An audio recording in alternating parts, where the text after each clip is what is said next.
Good morning students, welcome to online classes.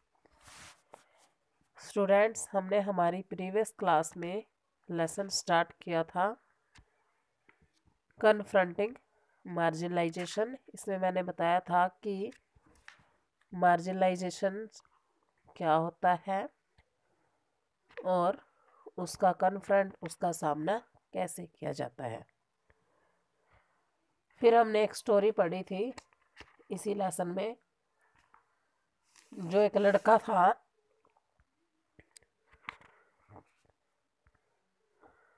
क्या नाम था उसका,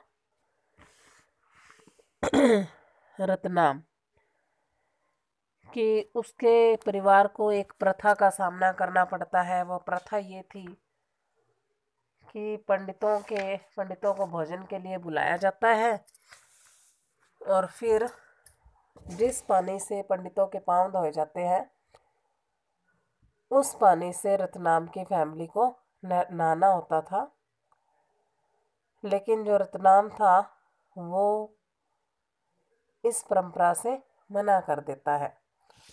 जब वह मना कर देता है तो उसके परिवार को गांव से निकाल दिया जाता है। ठीक है, इसके आगे देखिए। The schedule caste and the scheduled tribes act 1989, अनुसूचित जाति एवं अनुसूचित जनजाति अधिनियम 1989। Ratnam sought the support of law, filing his complaint under the above act to protect against the domination and violence of the powerful caste in his village. Ratnam ने अपने गांव में ऊंची जातियों द्वारा किए जा रहे भेदभाव और हिंसा का विरोध करने के लिए अनुसूचित जाति एवं अनुसूचित जनजाति अधिनियम के तहत शिकायत दर्ज कराई और कानून का सहारा लिया। This act was framed in 1989 in response to demands made by Dalits and others that the government must take seriously the ill treatment and humiliation Dalit and tribes groups face in an everyday sense. यह act कब बनाया गया था? 1989 में। किस लिए? क्योंकि जो दलित थे या फिर अन्य समुदाय थे उनकी मांगों का जवाब देने के लिए। उस समय क्या था कि जो सरकार थी, सरकार पर इस बात के लिए भारी दबाव पड़ रहा था कि वह दलितों और आदिवासियों के साथ रोजाना हो रहे दुर्व्यवहार और अपमान पर रोक लगाने के लिए कार्रवाई करे। While such treatment had persisted for a long time, अगर यह व्यवहार इस तरह से ही लंबे समय यूँ तो यह व्यवहार इस लंबे समय से चला आ रहा था, लेकिन क्या हुआ? It had acquired a violent character in the late 1970s and 1980s. लेकिन क्या हुआ कि 1970 और 1980 के दशक में इसने और ज़्यादा हिंसक रूप ले लिया। ड्यूरिंग दिस पीरियड, इस समय के दौरान,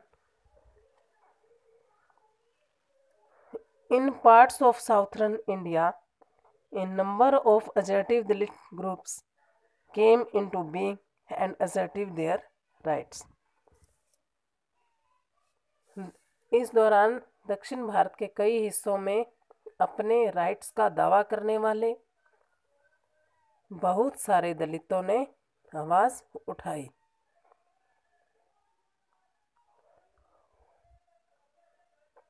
They refused to perform their so-called caste duties and insisted on being treated equally. उन्होंने क्या किया, उन्होंने ये जो परंपराएं बनाई हुई थी उनको मानने से इनकार कर दिया और मांग की कि उनके साथ भी समान रूप से व्यवहार किया जाए. Like Ratnam, they refused to follow practices located in the humiliation and exploitation of Dalits. जैसे कि रतनाम ने मना किया था, उन्होंने भी दलितों का अपमान व शोषण करने वाली परंपराओं को मानने से इनकार कर दिया.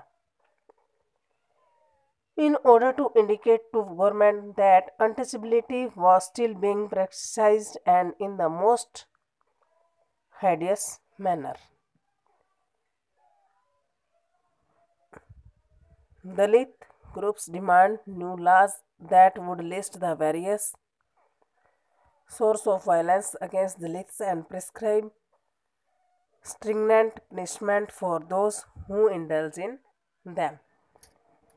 अब उन्होंने क्या किया, उन्होंने इस बात के लिए दबाव बनाया कि नए कानूनों में दलितों के साथ होने वाली विभिन्न प्रकार की हिंसा की सूची बनाई जाए और इस तरह के अपराध करने वालों को कड़ी से कड़ी सजा दी जाए. नेक्स्ट क्या था, आदिवासी demands and the 1989 act.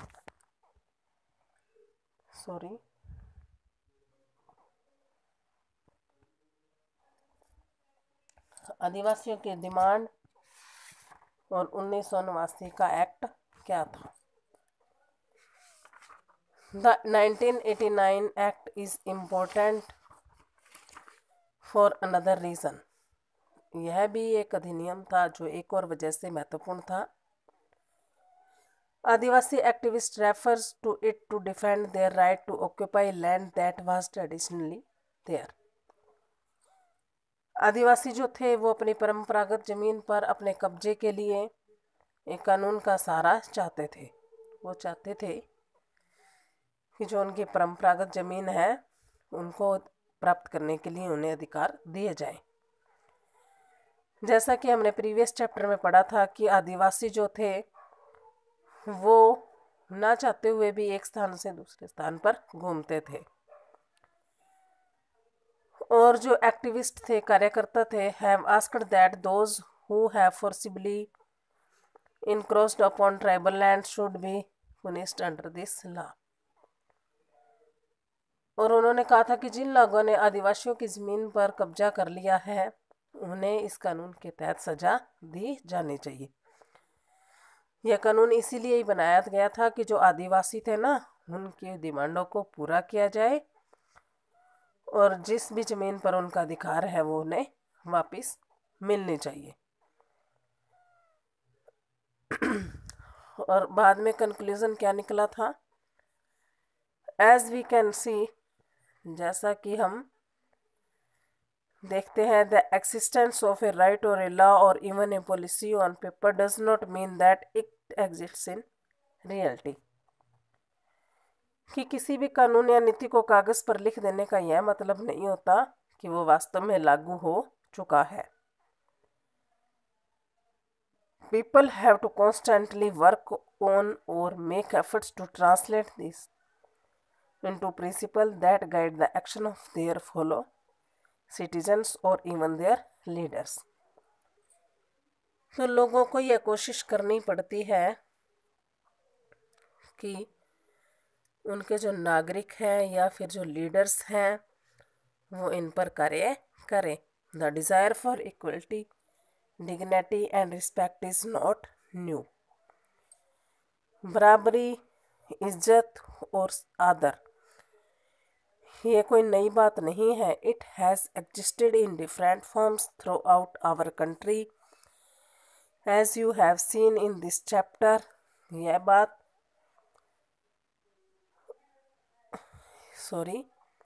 It has existed in different forms, यह कई रूपों में पैदा होती है, प्रकट होती है.